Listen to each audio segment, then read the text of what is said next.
অঞ্চলে পাল্টা দাঁত ভাঙা জবাব দিয়ে চলছে ইরানের অপারেশন ফতেহ খাইবার। সোমবার কুয়েতের আকাশে মিসাইল ছুড়ে একটি মার্কিন F-15 ফাইটার জেট ধ্বংস করেছে ইরান।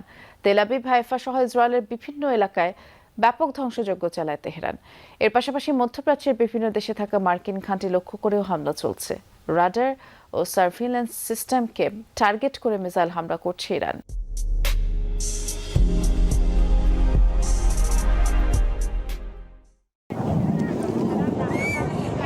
কুয়েতের আকাশসীমা পার করছিল মার্কিন F-15 ফাইটার জেটটি। হঠাৎ একটি ইরানি মিসাইল আঘাত হানে যুদ্ধ বিমানটিতে।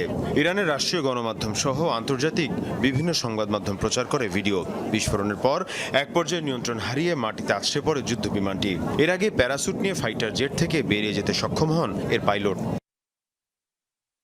যুক্তরাষ্ট্র ইসরায়েলের হামলার পাল্টা জবাব দিতেই চলছে ইরানের অপারেশন ফতেহ খাইবার। তেল আবিব সহ ইসরায়েলের কৌশলগত বিভিন্ন এলাকায় ব্যাপক ধ্বংসযজ্ঞ চালিয়েছে ইরান।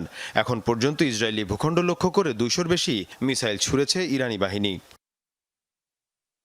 হাইফা, জেরুজালেম সহ বিভিন্ন এলাকায় দেখা মিলছে এমন ধ্বংসযজ্ঞের।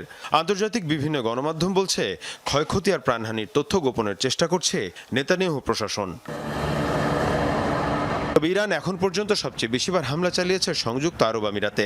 দেশটি প্রায় 150 মিসাইল আর 200 ড্রোন হামলা চালিয়েছে।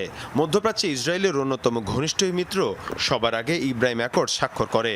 অন্যদিকে UAEর আল ধাফরা এয়ারবেজে রয়েছে মার্কিন F-35 যুদ্ধবিমান, যা ইরানের বিরুদ্ধে হামলায় ব্যবহার হয়েছে। ইরানের প্রথম 2 দিনের হামলার লক্ষ্যবস্তু ছিল মধ্যপ্রাচ্যের বিভিন্ন দেশে থাকা রাডার সিস্টেমের মতো মার্কিন সার্ভেইলেন্স ইকুইপমেন্ট, যেগুলোকে যুক্তরাষ্ট্র এবং ইসরায়েলের জন্য আর্লি ওয়ার্নিং সিস্টেম বলা হয়ে থাকে। এই সতর্কতা ব্যবস্থা ধ্বংস করতে পারলে লক্ষ্যবস্তুতে আঘাতের পরিধি বেড়ে যাবে ইরানের।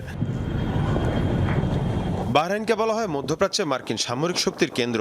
সেখানে থাকা মার্কিন নেভাল বেজ এবং অন্যতম শক্তিশালী রাডার সিস্টেম ধ্বংস করেছে ইরান। এরই মধ্যে দেশটিকে লক্ষ্য করে 60টি মিসাইল আর 34টি ড্রোন ছুড়েছে IRGC। যুক্তরাষ্ট্র ইসরায়েলের হামলার জবাবে ইরান তার পাল্টা আক্রমণ শুধু অব্যাহত রাখেনি, বরং আরও জোরদার করেছে।